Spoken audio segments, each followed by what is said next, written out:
We're talking about the role of men, the role of women, and is there a definition of masculinity? And, Imran, you've been listening to a lot of this patiently. I want to hear from you. I think it's really hard to raise children. It's really hard to give them the values that you want, to give them the resilience that they need to get through a life in which there will be lots of people giving them bad information and bad ideas. And I think today's really clarified for a lot of the parents who'll be watching, who do they want to influence their kids? Well, first of all, I think raising kids is a parent's job, and parents need to take an active role in it. You saw Zach earlier on, and it's clear that he's been given strong values, so he's got some of that resilience. But he's coming up into years in which he'll be much more influenced, not just by his parents, but by people around him, and by algorithms which are feeding him information. And they need to be really cognizant. Parents need to think really hard about who's winning in those algorithms. Because the truth is, all those positive voices about masculinity, about fatherhood, about being a good adult, about having self-worth, they're not being fed to young people. Voices like Rollo's are, like Andrew Tate's. And what they're teaching them is that the system is gamed against them. They're never going to win. And so they need to take an aggressive stance themselves. And that's fundamentally dangerous, because no one wins a zero-sum game where men are pitted against women. Actually, a real relationship is something in which there's vulnerability, honesty, and where the whole is greater than the sum of its parts.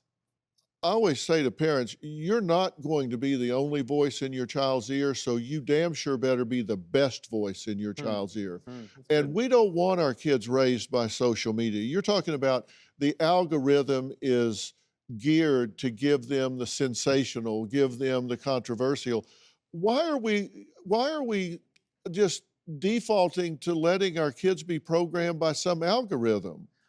That's crazy. But also, why are the people programming those algorithms deliberately choosing to amplify the most controversial, the most extreme views? You know the answer to that because question. It makes them money. Of right? course. And so we do, look, at the moment, we have an unregulated Wild West social media system that is damaging the mental health of our young girls. It's damaging the life prospects of our young men by feeding voices like Rollo's, like Andrew Tate's into their ears, instead of voices which say, actually, to be a man, just try and be decent to other people. Treat others as you would want them to be treated yourself. Why are we defaulting to the internet for that? The parents need to be talking to their kids about that. Devices are going... They do both. Look, devices are dangerous, but there are phases in children's development. So until the age of 14, you're mainly being socialized by your parents.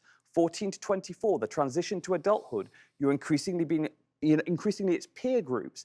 And it's that phase, which Zach is going into now, in which his parents' voices become less relevant to his development. He becomes a social creature. And then that's when predators get involved. Predators who will feed them lies and misinformation about life, about women, hatred, misogyny. And that's a really critical phase in which you're monitoring what your kids are looking at. Because if you don't know what TikTok is, you are not able to know what your kids are consuming. That's because we are allowing a generation to watch people live their lives instead of living their own lives. And that's a problem. Do you have a story or a question for me? Click the link in the description and tell me what in the world is going on.